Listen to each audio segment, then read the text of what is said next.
Oh. So, pag nasisinagan ng araw, so pwede ko itong gamitin out. Diba? Wow. Ay, grabe yung frame. Panalo. Ganda ng frame. Another box. Nakabubble wrap agad ng maayos. Charan! Ito yung trending na sunglasses from Marquis. Ayan o. Sunglasses, eyeglasses. Ang kinaganda sa kanya, alam niyo kung bakit? Meron na siyang UV protection, anti-blue light, anti, charot lang. Pero BPF siya, oh. May kasama na pa-test dito. May papanyo effect. Tapos eto yun siya. Tignan nyo, ha? Tignan nyo mismo atake. Uy, gusto ko to.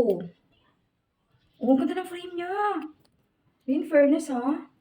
Oh, ang ganda ng frame din mo sa gilid. Oh, ayan, oh. Adjustable pa siya. Oh, suot natin. Ay, grabe. Magagamit ko to as a reading glass, oh. Eto pa, tingnan niyo mabuti. So, ayan. Lagyan ko dito sa likod. Test natin siya. Okay, tingnan niyo mabuti, ha. So, blue light yan.